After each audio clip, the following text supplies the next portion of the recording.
Nós, brasileiros, que acompanhamos a política do nosso país, vivemos a cada dia uma nova emoção. Como diz o Galvão Bueno, é teste para cardíaco. Pois é, meus amigos. A gente percebe que muitas coisas vêm à tona quando há alguma divergência, algum atrito entre as pessoas que nos governam, né? E a gente tem a impressão, né, as pessoas que acompanham política no Brasil têm a impressão que existe aí um atrito entre STF, a Suprema Corte do país, e ali os membros da operação, da Força-Tarefa da Lava Jato, né?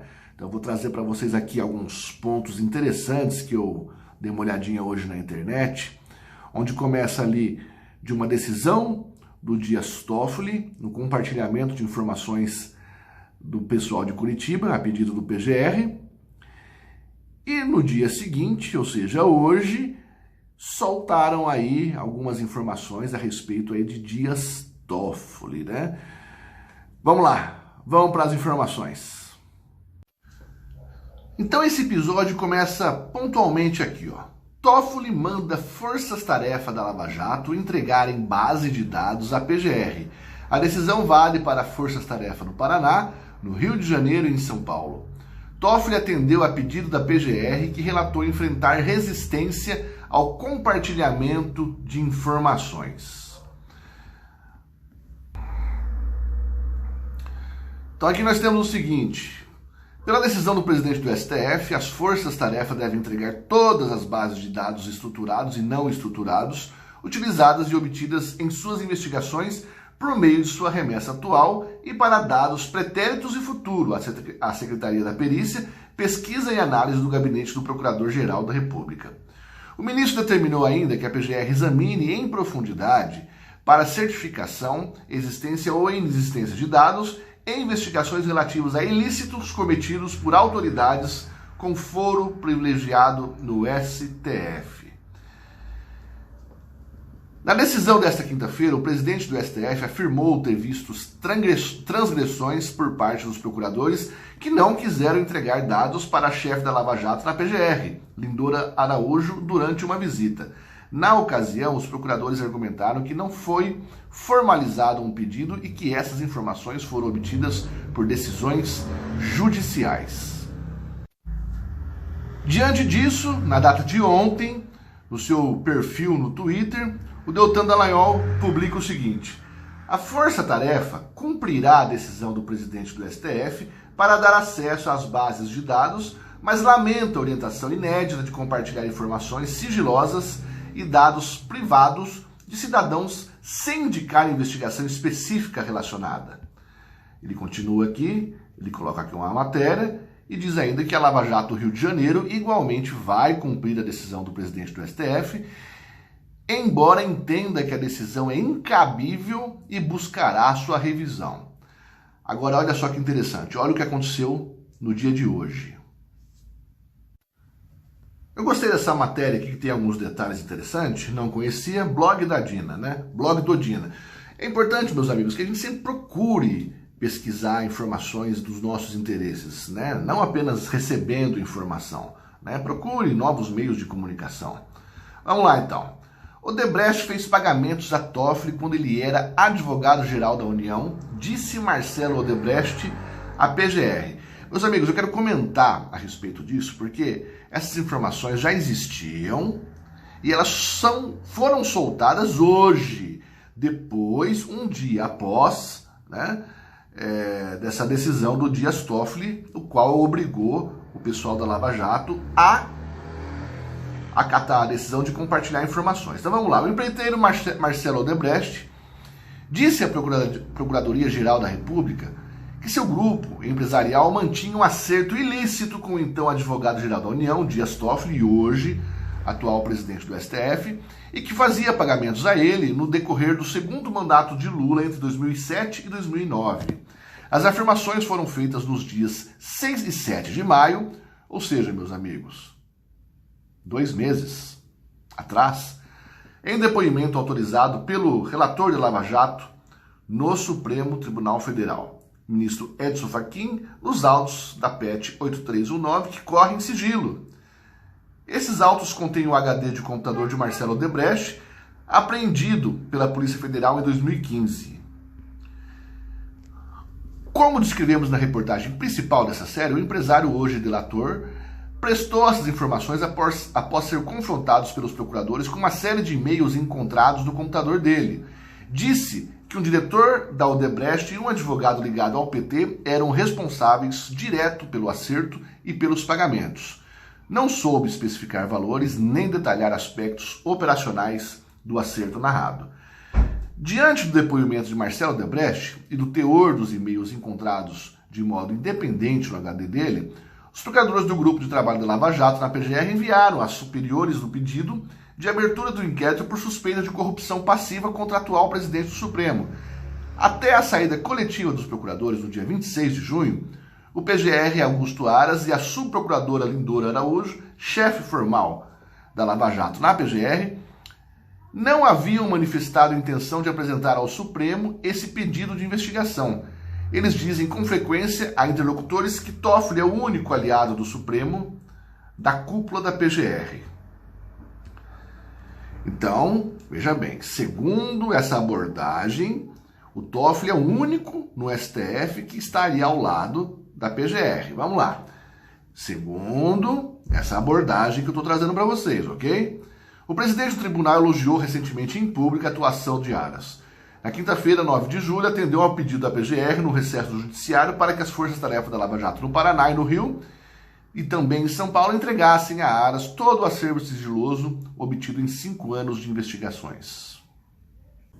Então a impressão que se dá, meus amigos, a impressão que o povo tem, a gente nota isso na internet, nas manifestações, né? A impressão que o povo brasileiro tem é que só um criminoso só será pego, né, ou algum ato aí que essas pessoas queiram aí esconder, só serão reveladas se houver atrito entre essas pessoas. Parece que elas não trabalham, a impressão que o povo tem é que as pessoas não trabalham para que investigue-se todo e qualquer ilícito por parte de toda e qualquer pessoa. Essa é a impressão que fica, né?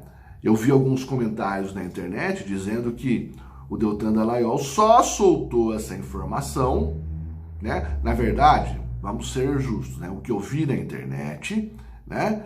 Não é que o Deltan soltou essa informação, calma, não é isso que foi dito. Essa informação veio a público e eu procurei aqui, meus amigos, para saber, para mostrar para vocês da onde veio, quem que revelou essa informação a respeito aí da declaração do Marcelo Odebrecht dizendo que fazia pagamentos no mandato de Lula ao Dias Toffoli, mas eu não consegui localizar ou saber ou ter conhecimento da onde que veio essa informação. Essa informação vazou, né? Aí os comentários das pessoas na internet dizem isso, que é que Deltan Dallagnol, após ser confrontado aí pelo pedido do PGR e com a sentença, né, vamos dizer assim, com o sacramento desse pedido por Dias Toffoli, se doeu e solta aí esse contragolpe para poder expor Dias Toffoli, né? O que a gente gostaria é que a todo momento, toda situação aí que seja necessário que o público saiba, que tome conhecimento, que a gente tivesse a certeza que a gente saberia disso e que não ficasse aí na mão dessas pessoas como se fossem cartas na manga para poder ser negociado num momento de interesse. Não é isso que a gente quer. Hoje, né, um dia aí que foi bastante movimentado em razão aí da prisão do Luciano Ayan e do rapaz lá de nome Mônaco, próximos ao MBL. O MBL diz que não são membros, mas sempre estão próximos. Muitos dizem aí que o Ayan é um guru dessa turminha aí da exitosfera. O que a gente espera realmente é que, diante de tudo isso que vem acontecendo, que essas pessoas briguem cada vez mais entre elas, né? Briguem, coloca tudo aí num ringue, briguem, exponham todas as coisas que, se porventura existem, né? Essas coisas sujas, ilícitas, criminosas, que eles exponham um ao outro e que a gente, que é brasileiro, trabalhador, pagador de impostos, que a gente possa aí ter acesso, ao menos, a essas informações que nós temos direito e rezar, né? Orar, pedir a Deus para que, reveladas essas ações criminosas, que essas pessoas possam pagar com o maior rigor da lei no nosso país. Eu sei que é pedir muito, meus amigos, mas enquanto a gente estiver vivo, não há por que a gente recusar a desejar o que é melhor para nós, né? E todo nesse balaio aí, a gente tem aí um presidente sendo atacado diuturnamente e que mesmo numa situação onde ele é atacado de todos os lados, não tem conchavo com ninguém, não conseguem apresentar situações, né, revelações, não conseguem fazer revelações bombásticas como essas. Não há nada de pagamento, de corrupção, de desvio de dinheiro, nada contra o nosso presidente. E ainda assim ele é o cara mais atacado no nosso país. Reflexo de um país que sempre foi governado aí por pessoas que comprovadamente desviaram trilhões de reais da nação, comprovadamente, de acordo aí com a sentença dos julgamentos aí dos presidentes anteriores, né? E quando essa turma aí, em briga entre si, menos esperou, levanta do povo um cara que não foi escolhido pela elite, foi escolhido pelo povo e conseguimos aí colocá-lo na presidência da República, ainda que todos aí duvidavam disso. É o primeiro passo, como eu costumo dizer aqui no canal, meus queridos. Eu sei que nós estamos aí muito ansiosos, a gente se revolta com as coisas que acontecem no nosso país, mas é absolutamente surreal que a gente tivesse ideia que com 1 ano e 6 meses, né, 1 ano e meio, Bolsonaro conseguisse aí colocar a casa em ordem depois aí de mais de 30 anos, décadas aí de governos esquerdistas. Não tem como. E mesmo que a gente se revolte, e de repente, uma coisinha ou outra aí a gente pensa que Bolsonaro poderia fazer e de repente ele não faz porque pensa diferente ou porque não pode fazer, nós não sabemos, né? Mas deixar de apoiá-lo é uma insanidade, meus amigos. Nós temos que continuar apoiando firme e forte, cientes do que eu sempre digo aqui no canal, que a maior força e o que mais vai fazer com que Bolsonaro permaneça presidente da República é a gente demonstrar que nós o apoiamos. Nós somos a sua maior arma, o apoio popular. Tá certo? Então é isso, meus amigos. Peço para que vocês aí deixem seus comentários aí, as suas indagações, as suas revoltas aí nos comentários, né? E me aguarde que no próximo vídeo a gente vem aí noticiando o que tiver acontecendo no nosso país. Que sejam boas notícias que eu trago no próximo vídeo. Tamo junto!